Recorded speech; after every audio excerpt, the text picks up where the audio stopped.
Hello दोस्तों, कैसे हैं आप लोग। आप सभी का सबसे पहले हमारे यूट्यूब चैनल रोज़गार विद अंकुर शर्मा में बहुत बहुत स्वागत है। दोस्तों, आप सभी से एक अपील है कि सब लोग अपने अपने घर में रहिए, सुरक्षित रहिए और अपना ज्ञान वर्धन करते रहिए, कोरोना के रिस्पेक्ट में भी और अपने आने वाले एग्ज़ाम्स के रिस्पेक्ट में भी। दोस्तों, आज की जो हमारी वीडियो है उसका नाम है पावर फैक्टर क्या होता है एंड पावर फैक्टर पावर्स से किस तरीके से रिलेटेड है, और हम तीनों टाइप की पावर के बारे में भी बात करेंगे जो कि हमारी active, reactive and apparent power है। ये क्या होती हैं और किस तरीके से पावर फैक्टर इनमें हेल्प करता है। कौन सी पावर का पावर फैक्टर ज़्यादा होने से रिलेशन है, कौन सी पावर का पावर फैक्टर कम होने से रिलेशन है। ठीक है दोस्तों, तो ये आज हम इस वीडियो में देखेंगे। अब हम सबसे पहले यहाँ पे स्टार्ट करते हैं पावर फैक्टर की definition. It is defined as the cosine of angle between the voltage and current. Means हमारी जो किसी भी कंपोनेंट के अंदर, चाहे वो हमारा रेजिस्टेंस हो, चाहे वो इंडक्टेंस हो, चाहे वो कैपेसिटेंस हो, उसके अंदर हमारी पावर कैलकुलेट कर सकते हैं with the help of current and voltage, as power is the multiplication of voltage and current. इसी वजह से हम क्या करते हैं, पावर जो है वो वोल्टेज और करंट से कैलकुलेट हो रही है।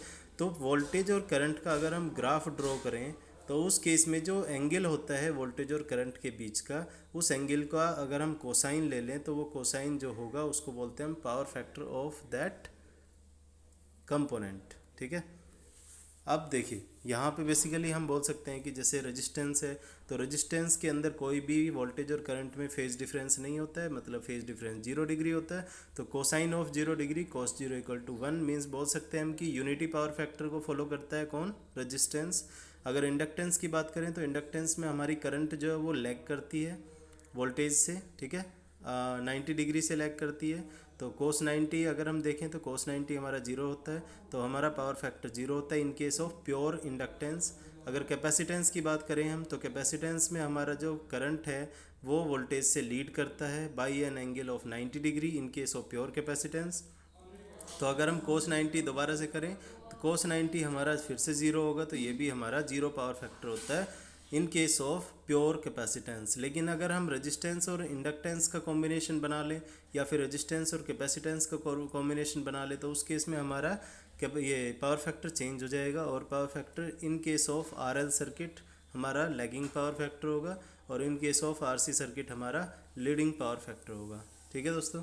तो in case of DC circuit the power factor is zero because both inductive and capacitive reactance are zero because of zero frequency। ठीक है, प्योरली DC सर्किट का मतलब ये है कि उसमें सिर्फ रेजिस्टेंस पाया जाएगा, उसके अलावा ना ही उसमें इंडक्टेंस होगा और ना ही उसके अंदर कैपेसिटेंस होगा। तो DC सर्किट के अंदर हमारा पावर फैक्टर जीरो होगा। But in case of AC we have frequency, so the power factor exist in AC networks. ठीक है, पावर फैक्टर हमारा किस में एग्जिस्ट करता है, एसी सर्किट्स के अंदर एग्जिस्ट करता है। और अगर हम पावर फैक्टर की बात करें, ये मैं ऑलरेडी बता चुका हूँ, प्योरली रजिस्टिव सर्किट के लिए पावर फैक्टर यूनिटी होगा, और हमारा इंडक्टिव प्योरली और कैपेसिटिव प्योरली है तो उसके केस में हमारा पावर फैक्टर जीरो होगा। लेकिन अगर हम आरएल सर्किट या आरसी सर्किट की बात करें तो उस केस में आरएल सर्किट में लैगिंग पावर फैक्टर होगा और आरसी सर्किट में लीडिंग पावर फैक्टर होगा। अगर हम पावर्स के बारे में बात करें तो हमारे पास तीन पावर हैं, active power, reactive power and apparent power. तो अगर हम कोसाइन ऑफ फाई मतलब कोसाइन फाई मतलब का पावर फैक्टर की अगर definition in terms of active, reactive and apparent power बोले तो वो होता है, it is defined as the ratio of active power to the apparent power. ठीक है, यूजफुल पावर और अपेरेंट पावर के बीच का रेशो होता है ये कोस फाई मतलब कि पावर फैक्टर। ठीक है दोस्तों, आगे बढ़ते हैं। तो पावर फैक्टर को यहाँ पे देखो, तीन तरह की पावर मैंने बताई, ट्रू पावर जिसको एक्टिव पावर बोलते हैं, यूजफुल पावर बोलते हैं, ठीक है, और रिएक्टिव पावर को हम क्या बोलते हैं, यूजलेस पावर, वॉटलेस पावर, और अपेरेंट पावर को हम बोलते हैं टोटल पावर, कॉम्प्लेक्स पावर भी बोल सकते हैं। तो इस तरीके से हमारे पास तीन पावर हैं। अब ये जो तीनों पावर हैं ये एक तरह से पाइथागोरस थ्योरम को फॉलो करती हैं, जिसमें कि ट्रू एंड रिएक्टिव पावर, जो कि एक्टिव एंड रिएक्टिव पावर, ये हमारा या तो बेस हो सकता है या फिर परपेंडिकुलर हो सकता है, और हाइपोटेन्यूस हमारा होगा अपेरेंट पावर। ठीक है, तो अब देखते हैं एक्टिव और रिएक्टिव पावर क्या होता है। देखो, रिएक्टिव पावर की अगर हम बात करें तो रिएक्टिव पावर हमारा जो इंडक्टिव कंपोनेंट्स होते हैं हमारे किसी भी मशीन के अंदर, जैसे कि ट्रांसफार्मर की वाइंडिंग्स होती हैं वो भी इंडक्टिव हैं, और हमारे बहुत सारे कंपोनेंट्स हैं जैसे मोटर है, मोटर के अंदर वाइंडिंग है वो भी हमारी इंडक्टिव है। तो कोई भी कंपोनेंट है जो कि इंडक्टिव है, उस इंडक्टिव कंपोनेंट को पावर करने के लिए, एनर्जाइज करने के लिए जो पावर हमारी यूज़ हो रही है, that is called reactive power and it is of no use, क्योंकि वो हमारे सिस्टम को एनर्जाइज कर रही है बट वो हमारे कोई भी आउटपुट हमें नहीं दे रही है, तो उस पावर को हम बोलेंगे यूजलेस पावर या फिर वॉटलेस पावर या फिर रिएक्टिव पावर या फिर हाँ यही नाम है, ठीक है। उसके बाद या फिर फैंटम पावर इसमें लिखा हुआ है, फैंटम पावर भी इसको बोलते हैं हम, ठीक है दोस्तों। इसकी जो यूनिट है वो है हमारी VAR, वोल्ट एम्पियर रिएक्टिव। उसके बाद इसको हम रिप्रेजेंट VAR कैपिटल से करते हैं, ठीक है ना। उसके बाद हम इसका जो सिंबल है वो Q से सिंबल से रिप्रेजेंट करते हैं। P means active power, Q means reactive power और S means apparent power. True power क्या हो गया? ट्रू पावर मतलब actual amount of power being used और dissipated in a circuit is called true power. मतलब कोई भी वो अमाउंट ऑफ पावर किसी भी, मतलब कि हमारे पास एपेरेंट पावर मतलब टोटल पावर में से कुछ एक्टिव बन जाती है, कुछ रिएक्टिव बन जाती है। रिएक्टिव पावर वो होगी जो हमारी वेस्ट चली गई सर्किट को एनर्जाइज करने के लिए, और एक्टिव पावर हमारी वो होगी जो कि हमारे सर्किट में एक्चुअल सप्लाई दे रही है, ठीक है। जो हमें एक्चुअल आउटपुट दे रही है वो हमारी एक्टिव पावर है, और जो हमें आउटपुट नहीं दे रही है वो हमारी रिएक्टिव पावर है। उसके बाद अपेरेंट पावर मतलब दोनों का कॉम्बिनेशन हो गया। तो जो एक्चुअल पावर है उसको हम बोलते हैं एक्टिव पावर, जो कि हमारी या तो यूज़ हो रही है या डिसिपेट हो रही है सर्किट के अंदर, ठीक है दोस्तों। नेक्स्ट हमारा अपेरेंट पावर को फिर बोल सकते हैं the combination of active power and reactive power is called apparent power and it is the product of a circuits voltage and current without reference two phase angle, ठीक है। Apparent power की जो unit है वो VA होती है, volt ampere, और इसको S से रिप्रेजेंट करते हैं। और ट्रू पावर या फिर एक्टिव पावर की यूनिट हमारी होती है P से रिप्रेजेंट करते हैं, और वॉट होती है यूनिट।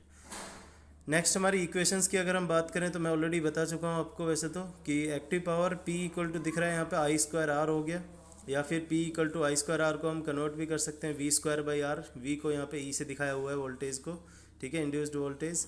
और Q हमारा जो रिएक्टिव पावर है उसका फॉर्मूला है Q equal to I²X, X is the reactance, ठीक है। इंडक्टर का जो रिएक्टेंस है वो है, या फिर कैपेसिटिव रिएक्टेंस हो सकता है या इंडक्टिव रिएक्टेंस हो सकता है ठीक है। Q इक्वल टू E²/X हो गया।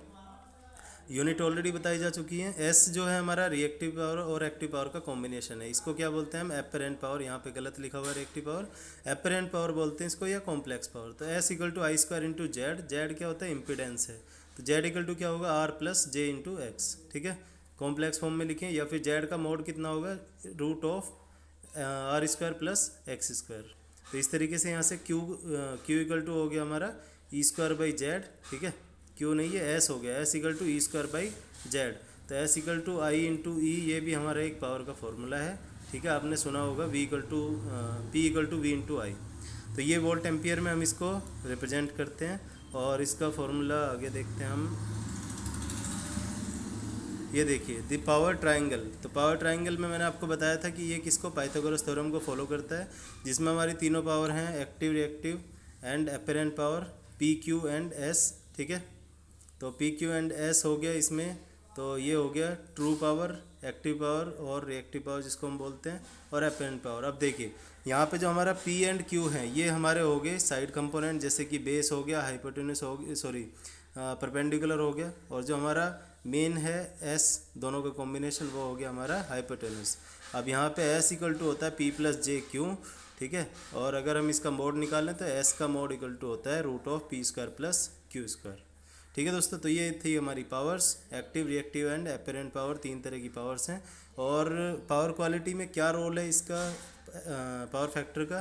तो इसमें हम बोल सकते हैं कि देखो बेसिकली इतना हमें समझ में आया कि पावर जो हैं उनमें से टोटल पावर होगी अपेरेंट, उसमें से हमारा जो यूज़फुल पावर है वो एक्टिव पावर होगी, और जो यूजलेस पावर जो कि सर्किट को एनर्जाइज करने में यूज हो रही है वो हमारी होगी रिएक्टिव पावर।